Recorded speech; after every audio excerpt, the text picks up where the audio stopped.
January 2025. It's looming ever closer. Uh, just not ready for it. I'm trying to prepare the mind for this unknown but knowing shit show. Like it will be a shit show for possibly as long as 4 years, maybe longer. It's gonna get crazy. It's gonna get surreal. It's gonna get shitty.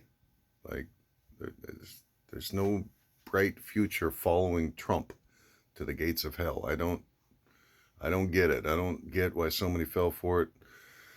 I don't get why he gets away with it. Why so many feel like they're going to benefit by falling in line behind him and kissing his ring. They'll get more money somehow.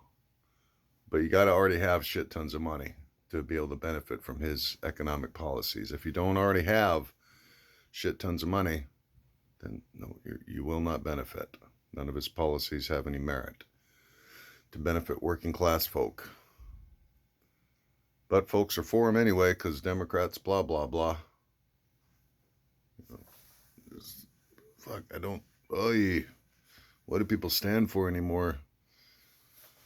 Folks proudly support that guy.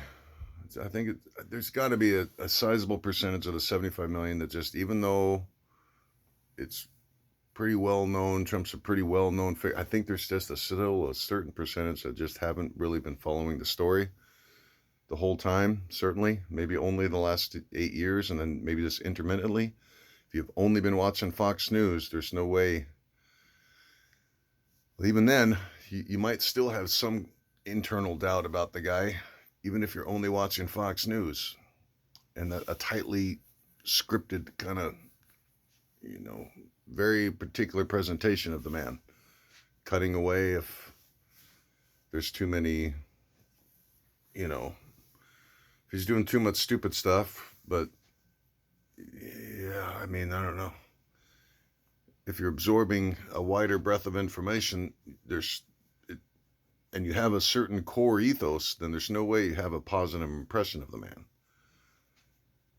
And then if you voted for him anyway, despite not having a positive impression, it's because you have some sort of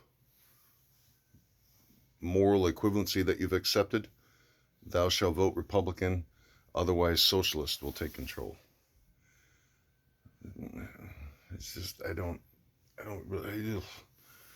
We need more options. A country of 300 million people cannot be properly represented by two organizations, and especially when one of those organizations is primarily focused on benefiting already wealthy people. The people that need the least amount of government protection are getting the most amount of attention under the Trump regime. Everyone else just gets kind of lost in the shuffle. So tax cuts for millionaires and billionaires and corporate tax cuts, the creation of new loopholes for wealthy people so they can accrue exorbitant amounts of wealth. Meanwhile, the cutting of most basic benefits, the cutting of kind of the quality of life for the working class folk. But the value of big, massive corporations most likely will still go up, at least in the short term. It's this kind of economic Russian roulette. How depressed can the system get? How much tension and anxiety can you put on the working class before there actually is GDP, stagnation? As long as GDP is going up, Republicans are fully on board. Homelessness rate goes up, unemployment goes up, there's people losing their homes, and so that's, they'll say you got to crack an egg to make an omelet. It'll be kind of the rhetoric that will be kind of the response to that. What's GDP? What's the Dow Jones Industrial Average? Key thing to remember, though, is we're always hearing about the Dow Jones Industrial Average, is if you don't own any of those companies, if you don't own shares of any of those companies that are traded, that comprise the Dow Jones Industrial Average, traded on the New York Stock Exchange, then you get none of that gain. However much it went up, it means absolutely zero if you own none of those companies. You get nothing. There will be all kinds of theories as what it may mean for the regular people, but those are just theories. And generally speaking, the day-to-day ups and downs, what it means to you is nothing. Yeah, because you don't own those companies. You have to own those companies for it to have any impact directly on you. But it's an indicator. It lets us know how well the big, massive corporations are doing. And they're always doing pretty good. They're always getting bigger and badder. And with reduced tax rates, they can accrue exorbitant amounts of revenues and pay out almost nothing in federal taxes. Pay out huge sums of money in dividends to the shareholders, the owners, and bonuses to the execs. But, you know, the worker bee that's kind of making the company actually thrive, think Walmart, yeah, they're squeaking by, if they're even getting by really at all, you know. Probably paycheck to paycheck if you're a hourly employee at Walmart, one of the biggest, most highly profitable corporations in the world. The owners of that corporations are multi-billionaires many times over, the major shareholders of that entity, big, massive entity. That's purpose is to increase shareholder value for its owners, not to benefit the quality of life of its workers. And it has many, thousands and thousands of people that devote huge portions of their life to that entity and getting almost 0% of the gains and profit of that entity. They're purely an expense to be cut at any time if the corporation needs to restructure or just feels like they want to make a change. You're simply an expense. So Trumpism is just a heightened version of that. Big, massive corporate entities having full control of the economy, and even a very deliberate and fully knowing say in the government, where it's even less concealed. Corporations will make massive donations to a specific candidate. Specific candidate will create laws that, you know, benefit said corporations. But where we're at now is, you know, accepting this amazing human who accomplished the amazing feat of inheriting hundreds of millions of dollars, and despite bankrupting companies that he created over and over and over again, and then being sued over and over and over again, he maintained a very luxurious, wealthy life and was able to maintain a certain notoriety, enough so that after years being a very notorious tabloid celebrity, famous for bankrupting companies and cheating on his wives and being racist, sexist, and stupid, he became a game show host of a business-themed game show. It's such an amazing accomplishment that despite being such a colossal failure, who inherited such a shit ton of money, he was able to become a game show host, you know, a business-themed game show host in the early 2000s, a game show called The Apprentice, where contestants competed to be his apprentice. The apprentice to the devil's apprentice. Donald Trump's early mentor was Roy Cohn. Peers of that man, Roy Cohn, referred to him as the devil himself. He was also the voice whispering in Joseph McCarthy's ear back in the McCarthyism days, where the the scare of communism and stuff, and McCarthy was going after all kinds of folks, and a pretty dark time, American history. Basically, by criminalizing political thought, they were engaging in communism. You know, yeah, that's the very weird thing about it. Yeah, that's the thing about democracy. It's free speech is free speech, you know.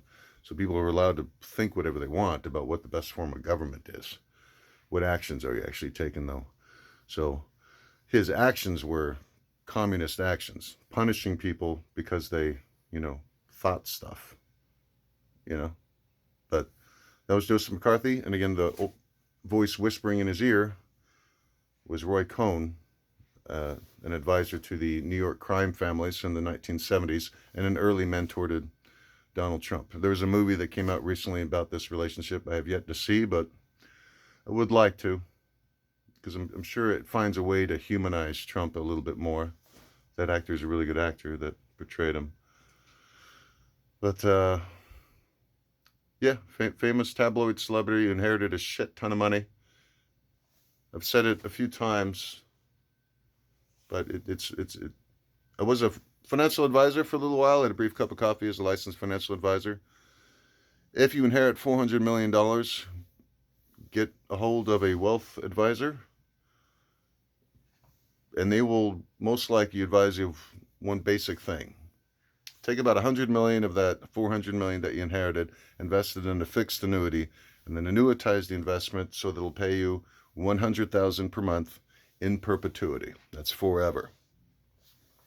Okay. Do that first and foremost. Have that set in place, and then take a deep breath, and then let's ponder what to do with the 300 million. I would recommend just donating it to charity or something. You don't really need it. You have a $100,000 a month living allowance that's not going to be taxed as income, that runs in perpetuity. That obviously in and of itself is more than enough to make certain investments in yourself and to get a rate of return from that. Or you could just simply live off the living allowance, spend every penny of it, and you'll be fine, obviously. So, you know, most likely the trust fund that was managing Donald Trump's inheritance did something similar to that, and he's been living off something like that for many years, where ownership stakes and various things kind of transfer around, but basically like he's paid a monthly fee to kind of, that's his discretionary money to play with and do whatever with, to fly in fancy jets and wear fancy clothes and to go to fancy dinner parties and the like. Does he own every property that has his name on it? No. Some of them are just licensing deals. If he does own it, what percentage does he actually own it? If he does own it, is it a third party that's actually managing it? Many times it's actually other people that are actually managing it, because he's very incompetent. And that's public domain knowledge. That's why U.S. banks stopped lending Trump organizations money back in the 1990s, towards the end of the 20th century, because he was known to be fraudulent and corrupt. But at a minimum, and at the most baseline, bottom line level, he was a poor investment. And that's really the main reason that U.S. banks were going to stop lending Trump organizations money. You did not get a good rate of return. You may lose all your investment, or you lose a huge portion of it as the company goes through bankruptcy.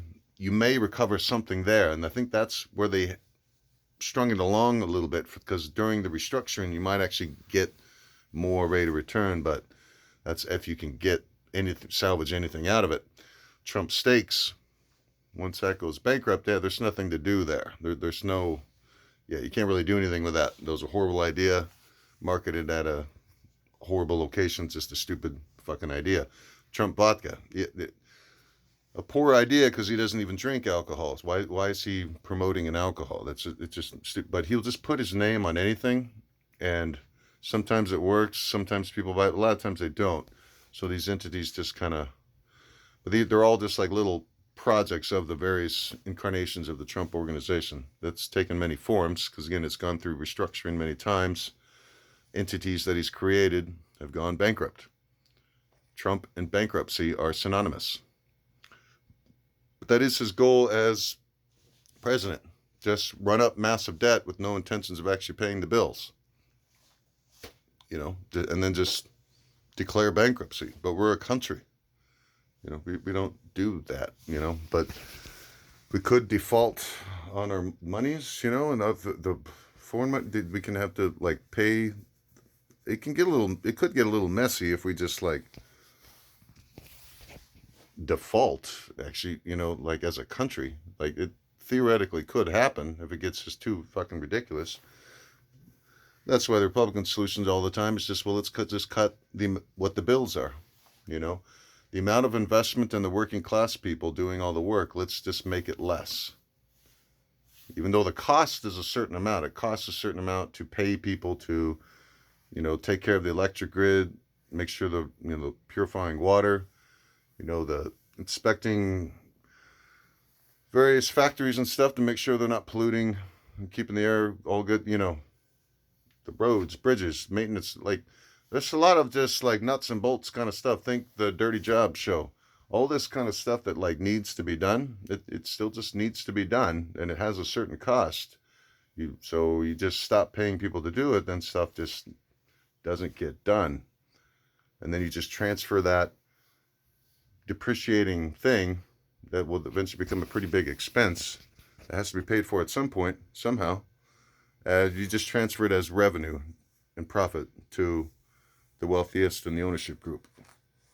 That's been going on for the last several years now, where, yeah, the wealthiest on paper, exorbitant amounts of monies. You know, Elon Musk on paper says he's worth $400 billion, billion with a B. How much depreciation on the system is caused by his companies? Well, you know, I don't know.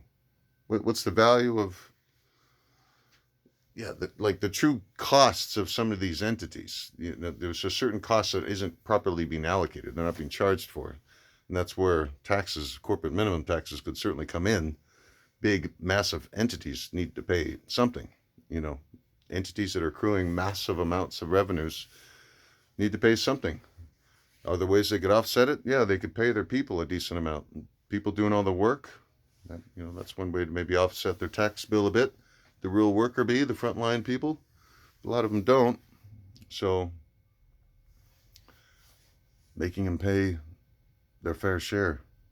Billionaires too, you know. But those kind of things are going to be a long way off, because right now we're going to be in the kind of the 21st century version of the Gilded Age, where billionaires and tycoons, like kind of titans of industry, are going to be kind of competing against each other to take over various market shares, and we, the working class folk, are going to be just kind of caught up in the crosshairs.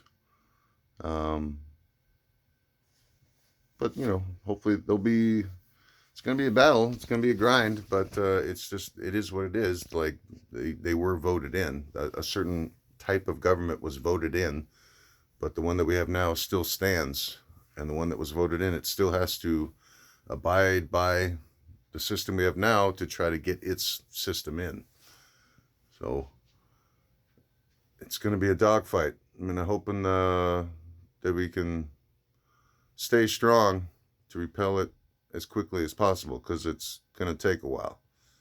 Might take as long as 4 years, maybe longer, to repel Trumpism, a oligarchy type system where there's unfailing loyalty to certain, well, to one specific human, you know, who's extremely flawed. We're all flawed, but Trump's, yeah, I don't really know what at all is redeemable about him. There's not really any justification for him to be in charge of anything, to be a manager of anything, let alone basically the manager of a country.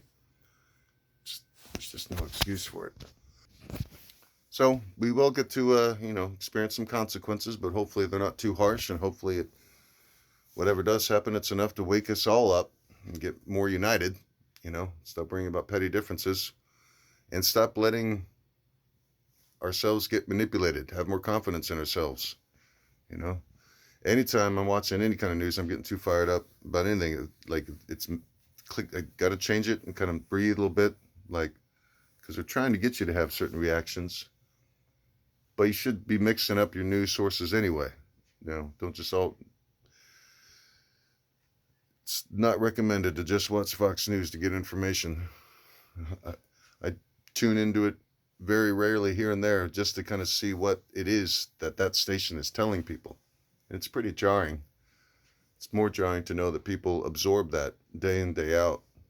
It's like, I just feel pity for them, feel sorry for them, because I know that it's propaganda and it's punditry, and it's like manipulating people, but I guess if you watch it long enough, you can lull yourself into just staying in I don't know, agitated state, blaming all Democrats for all your woes, all those people that oppose tax cuts for wealthy people and tax cuts for corporations.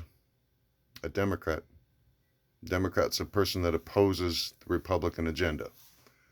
The Republican agenda is, as signed into law back in 2017, cutting taxes for millionaires and billionaires, and cutting taxes for big, massive corporations. This will lead to a budget deficit. So then you need to cut Social Security, Medicare, Medicaid, public education, and infrastructure. So that's the primary objective of the Republican Party. They're also the organization that's the political wing of the Trump Organization.